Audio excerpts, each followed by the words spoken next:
Hi, thanks for coming. And, just in there, we always have these on Sundays a chance for some former players to come speak to our team, whether it be Butler, Binote, Joel Penton, Roy Hall last night, yesterday, and he had an interesting thought I'd just like to share because I think it's pretty profound that so often, whether it be a football team, whether it be an individual, a young player, even coaches or all of us, that so often people worry and spend so much time on what people think of you. You call that your image. And then the second thing is the reputation that you have, and that's, whether it's correct or incorrect. You can't really control that all the time. However, what we're going to spend all our time on is what our identity is. So you got image, reputation, identity. And because of social media, because of media, because of just the way the world works right now, I was talking to a couple of players just in my office a minute ago that these elite athletes a lot of times will hire PR firms. Why do they do that? Because they want to send out a certain image, whether it be true or false. That's because everybody's so concerned about image. What's our image as a football team? That's going to be our chat tomorrow as a team. A reputation is, like I said, you can't really control that all the time. That's just someone that usually can push enter or send on a phone or write whatever they want to write. And that's your reputation, which is important to a degree, but what really counts is what's our identity, what's your identity as a player, and that's the truth. And the truth is this: in our world, when we push play, what are you? Play means everybody visualize that screen. When I push play, what is Curtis Samuel? I know there's a certain reputation he has now after that game, but really, what was it? And I'm just using that for example. Curtis did great. But I just think that's really intriguing right now, and that's occupying a lot of my thought, and certainly our teams, because the way it was presented was so well done by Roy. So that's first. Second, I'll do champions on defense. Jalen Holmes, Garyon Conley, Chris Worley, and Joe Berger. Joe Berger played 39 plays. So, honorable mention guys were Hubbard, Taekwon, Mike Hill, Devon, Robert Landers, Nicky Bosa, Marshawn, Denzel Ward, Eric Smith, and Damon Webb. And player of the game is Malik Hooker, played outstanding. On offense, you have champions. Mike Weber, first start, graded out a champion. And we do a separate just because of I thought Carlos did a very good job blocking, but what we experienced the last 2 years, and really 2.5 years, is the best maybe that certainly I've ever seen, and that was the performance of our tailback without the ball, blocking, selfless play. So he had a 91% blocking grade, which is very high for him, for any back. Wide receivers, Terry McLaurin, great. He's going to play more. Terry McLaurin played 30 plays, but he graded very high. He's doing very well for us. And KJ Hill. Offensive line, Pat Elflein graded out a champion. We had co-players of the game, J.T. Barrett, who played outstanding other than the first miscue, but he's really playing quarterback. A lot of things he did was, you can tell sometimes, other times you can't, but he's audible and making the right calls and playing quarterback. And then Curtis Samuel had an exceptional day. 13 carries, 84 yards. Well, you guys know the stats, 177 reception yards. So that's that. On the special teams front, our kicker was our player of the game. Right? Kicker. I think you spell that K-I-C-K-E-R, kicker. Just for his family, not for him, because I love this guy, but still giving him a hard time. His last name is Durbin. And that's just for his family. So our kicker graded out a champion. He's a really good guy, man. I love that kid. His effort was outstanding. Made a tackle on kickoff, hustled all over the place, very talented. The best hang time we've had on kickoffs, and did a very good job. Also, Norwood, special mention, and EGW had an opening kickoff tackle within the 15-yard line. I think it was 11-yard line. So that's it. I thought our guys played pretty good. We had a code green around here as far as getting guys game ready to knock the rust off the old guys, and then also to get them to breathe normally instead of, what do you call that? Hyperventilate. Yeah, hyperventilate, which most young people do before you play in that great stadium. So I'll answer your questions for you, and it's time to move on. I would not take anything more than guys played pretty good. We got a tough one coming up this week, a team that beats San Jose soundly from the get-go, and very talented receivers, 2 NFL prospects at wide receiver, returning veteran at quarterback, and a D coordinator that used to coach here at Ohio State, that they're very sound on defense and do a nice job. We'll open up fourth row right, Nick. I want to ask about Taekwondo. When he came into here, he was a recruit as a really deep position group. That can be intimidating a lot of times as a true freshman. What made him keep fighting his way into playing time?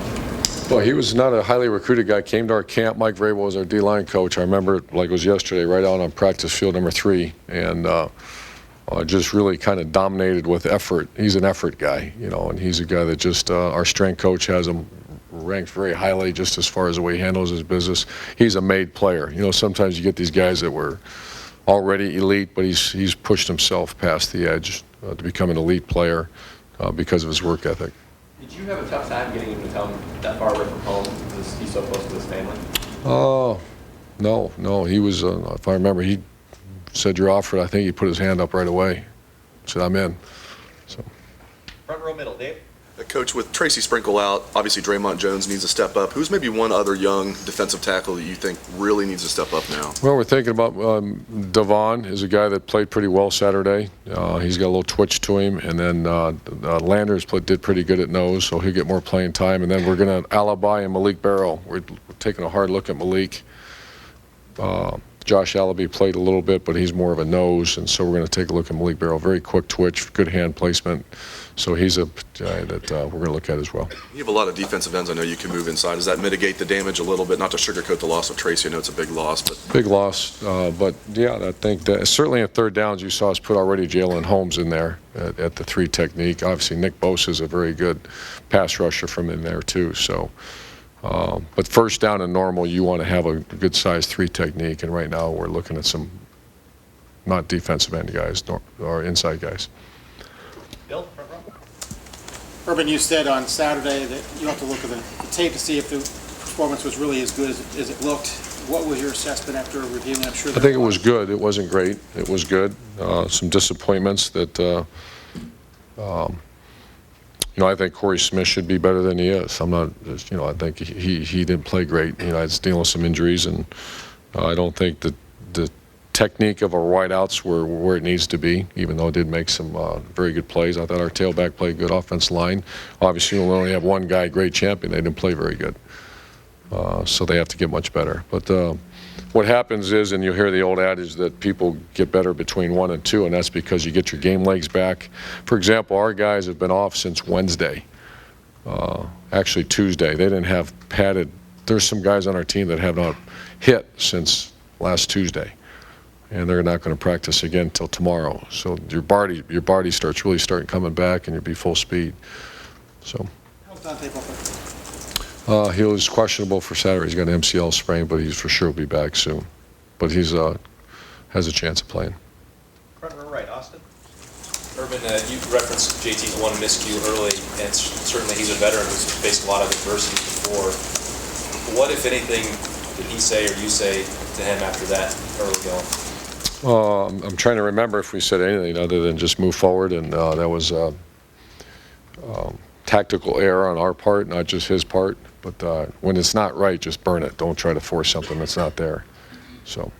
He's talked a lot about different mentality this season as compared to a year ago. And, I mean, do you think with all the pressure, this is kind of speculative, that he could have bounced back as easily if he was playing with that same mindset he had a year ago? You know what I mean?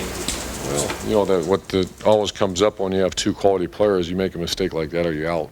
Someone else goes in. And some people don't like that. I always say I'd love to have that.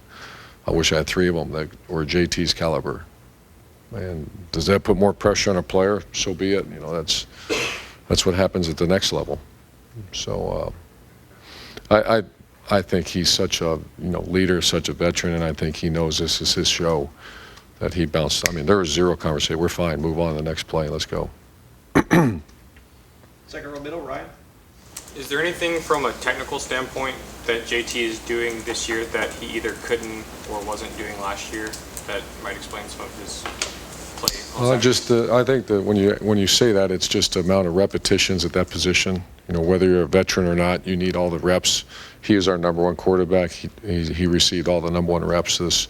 You get timing with receivers. You can see there were some beautiful passes Saturday. Off the top of my head, Noah Brown and KJ Hill. That's because he works with him so frequently. And same, there's a couple corner routes to Curtis and Dontre, and those are well executed plays because they practice it all the time. Back row, Jared. Urban, I think through the first quarter Saturday, you'd already played 10 receivers, or had already caught a pass or something. So a lot of guys had played. Do you see that pattern continuing, or do you think you want to pare it down at some point? No, because we want to wear people. We noticed I think we had 50-some plays, 2 in the first half. And so our objective, obviously, need to get first downs to do that. But we want to play fast, play a lot of people, and certainly receiver position. And you need to count Dontre and Curtis as kind of the hybrid. They're also our second and third tailbacks. And so, yeah, we're playing 10, but there's 2 hybrids in there as well. Third row, right, Brad. A loss in all this is how solidly the defensive backs played on Saturday. The biggest step forward did they take Saturday and kind of give an eval of where they are as a leader right now? I think they did okay. I think this will be a more of a test Saturday. There's, Bowling Green a year ago with the personnel they had, a real experienced quarterback, 2 NFL receivers. I think one transferred and one is, I'm not sure he made a team, but they had, I think Bowling Green's personnel is going to be fine. It's just not as experienced as the year before. This one rolling in here is very experienced and more talented at this point. So, once again, if you go back to Bowling Green and played them a year ago, and they beat Purdue, they beat Maryland, they had that quarterback that played a lot of football for them. That would have been a challenge. I think as BG, once again, I'm not here to talk about BG, but I think they're going to be a very good team as they continue to grow up and get better. Second row, left, Bill. Urban, I know you've been running your offense for a long time, and it seems like there's a lot of different offensive philosophies that fall under the umbrella of spread. But with Tulsa's head coach from the Bryles tree, the coordinators they had last year who have since moved on under the Bryles tree, how is what you do out of the spread any different or maybe similar to what Tulsa wants to do out of the spread? I think when you hear spread, it's about numbers, so I think that part's similar. I think the objective and what day one install and what's your identity is, there you go, image versus reputation identity. But the identity is, we're going to line up and hammer the football and run the ball, and we expect to lead the conference or be close to the lead in rushing offense. I can't speak to what Baylor does, but they're, when you look at Baylor and then Tulsa, they're very balanced, more balanced than people think, and so I think it's somewhat similar, but there are different fundamental differences to it. Front row, left, Doug.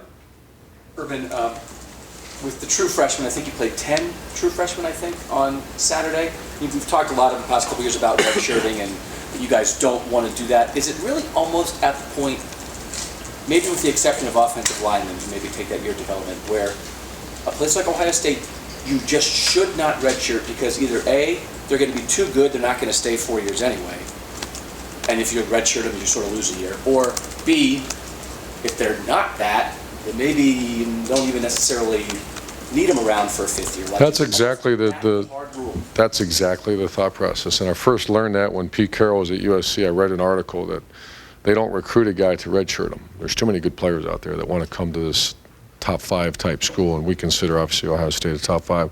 We're recruiting a player to play immediately. And now you have some great storylines in there. Why did you take Darren Lee then? Why did you take maybe a Josh Perry or a Tyvis Powell? Why did you take a Malik Henderson? Those are the guys that maybe we just see this incredible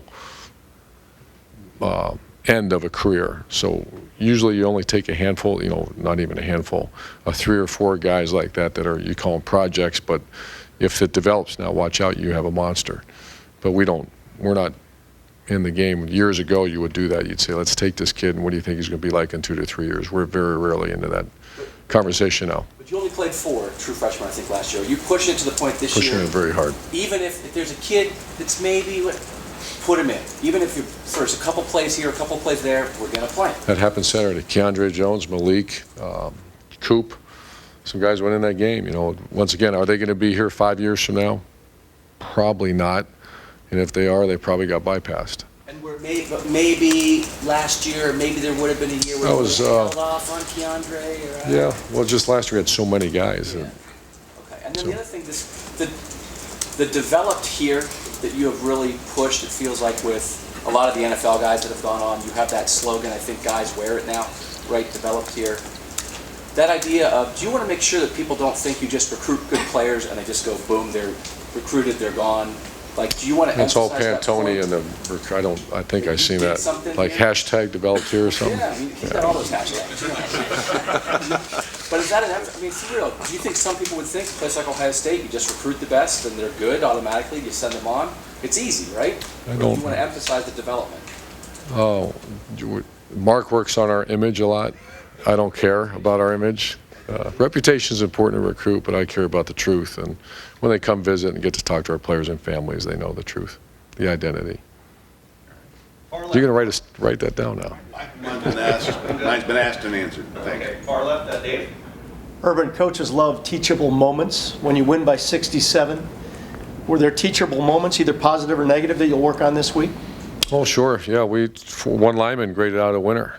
Our starting receivers did not grade out a winner, I believe. There's some great teachable moments in there.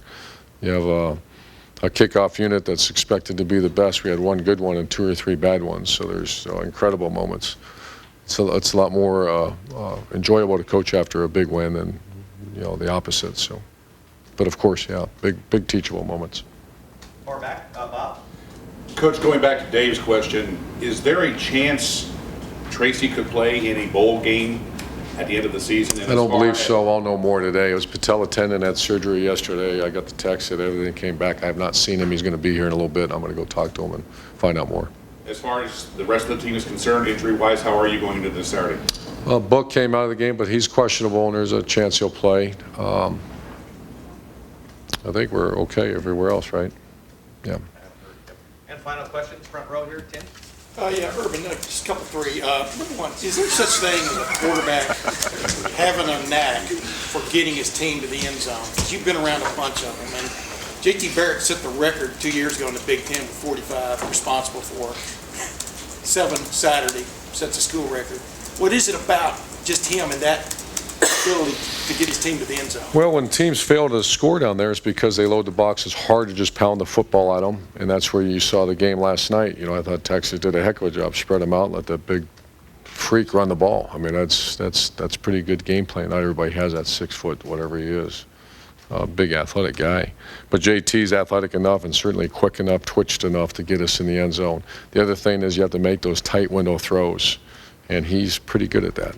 So those are two. When you see teams score a lot, it's because there's creative ways of creating a run game, and that's option, single wing football. Because the days of just we're bigger and stronger than you, you can stop that. And then the other one are tight window throws. Another question. Like Doug was talking about the young guys. When you're in a game like Saturday, you're playing against the school where you cut your teeth as a head coach. But you got DeMario McCall going into the game. You got Joe Burrow going into the game. I mean, is there any such thing as calling off the dogs in that situation? You want to see those guys play, right? I mean. Well, I did, and I don't want to spend much time on that, but we didn't. I think we threw a swing pass or something, and I hear him saying, "Let's throw that." I said, "No, don't you dare! Don't just hand the ball off, and then."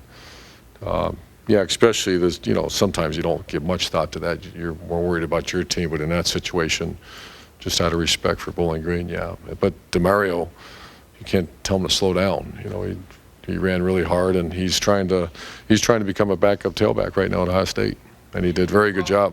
Your father's had 3 kids play sports. What is it like to see like DeMario McCall and these guys that you guys recruited to bring in here to play step up into that big time and make plays? Do you get a little bit of that same feeling you get as a father watching somebody?